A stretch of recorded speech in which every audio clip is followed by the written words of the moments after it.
Welcome to the second, most intriguing block. In the first part, we saw the start of the defense, when Americans inadvertently opened the door for the British. Now, we dive into the underground darkness to find the true cheat codes, hidden instructions that the Fab Four and the Rolling Stones literally copied. Here is the R&B foundation, John Lennon's secret harmonica, and the authentic raw battle cry of 1962. Get ready, the rhythm revolution awaits. We start with the hidden R&B treasure at number 6. We start with a master of high drama. He wrote songs for everyone, but when he sang himself, his voice tore up the charts. This hit is an example of emotional, almost operatic pop rock that tried to halt rock rebellion with pure passion. Emotional shock. Gene Pitney with the hit Only Love Can Break a Heart. Pitney is one of the most underrated titans of the 60s. This song is a pure dramatic, emotional ballad that became the calling card of his signature style. Often called the Wall of Sound, Pitney possessed a unique, high-pitched voice that gave his songs incredible pathos. Why is he important? Firstly, Pitney was an incredibly prolific and talented writer, composing for other stars, including the Crystals, becoming an important part of the Brill Building.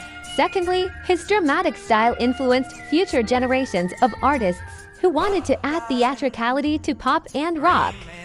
In 1962, he represented the force of professional, complexly arranged American pop that stood in opposition to the simple three chords of garage rock, maintaining a high standard of pop music. From tears to dance. Now we meet the most powerful dance machine of 1962. This song was written by the duo that architected the British invasion. It was performed by An Ordinary Nanny. Let's get moving. The dance that saves rock.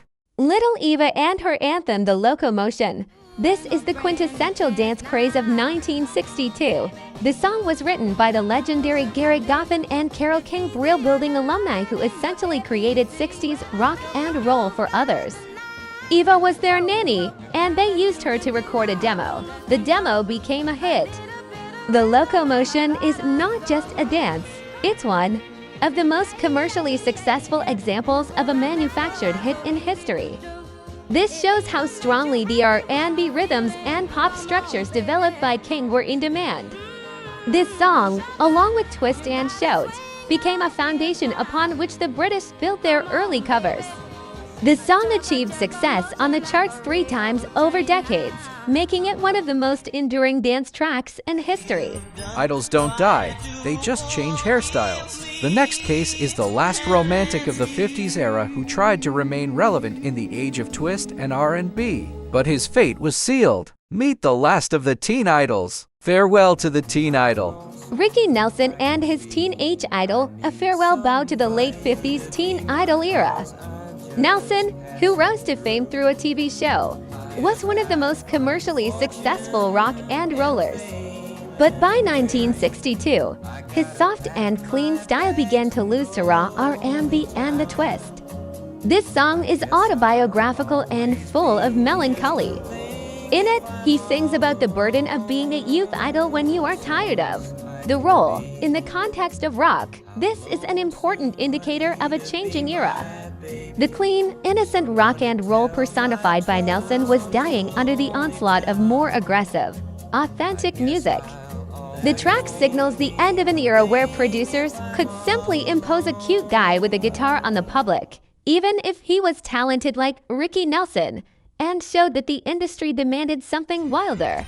Forget romance. We're returning to the dirty, shouting, powerful rhythm and blues that created rock and roll. This artist was the king of live shows and delivered such drive that his music sounded like 2:45 in the morning. Case number 14, Dirty R&B and the Interregnum. Gary U.S. Bonds and his 2:45. This is an example of raw, unpolished R&B that sounded like a wild, drunken celebration in a bar. This song, recorded in 1961 but dominating in 1962, showcased an incredibly powerful, almost chaotic sound that Bonds called that came from the word chaos. Gary Bonds, known for his shouting vocals, was the absolute opposite of teen idols like Ricky Nelson. His music was about real life and dancing until you drop.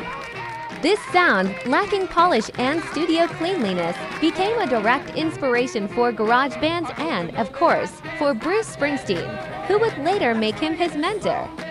Quarter to Three proved that to be a hit, a song doesn't have to be perfect, it just has to be honest and loud. This was a true R&B bridge that kept rock and roll from falling completely asleep.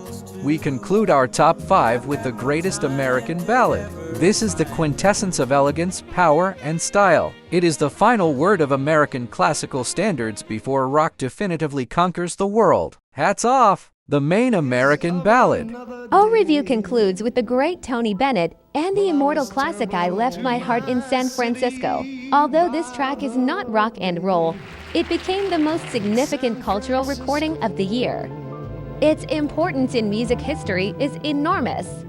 While youth listened to R&B, twist, and teen idols, Bennett represented the gold standard of classical American standards and jazz. This song, which won 2 Grammy Awards, showed that even in the era of dance craze, there was room on the charts for artistic depth and mastery. Why is this important for rock? Because rock and roll, to become an art form, had to absorb this complexity.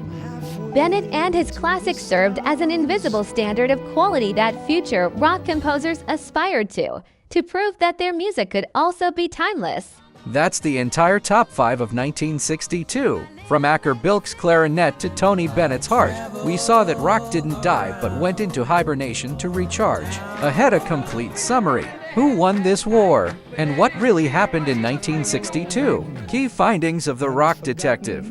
We have completed the top 15 research, and the picture of 1962 has become crystal clear. It was the year of definitive genre diversification. Moderate pop rock Pitney, dance craze Little Eva, farewell to idols Ricky Nelson, raw R&B drive Gary Bonds, and classical standards Tony Bennett all coexisted.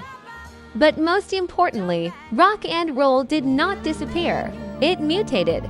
It retreated into the shadow of R&B, where the Isley brothers and Gary Bonds preserved its aggressive rhythm, and where Little Eva gave it a dance pop structure. In 1963, these elements, harmonica, R&B rhythm, and structure, would be combined by just one band that would fundamentally and irreversibly change the world. 1960 became the year America handed over the keys to its rock kingdom. With this, our investigation into 1962 is complete.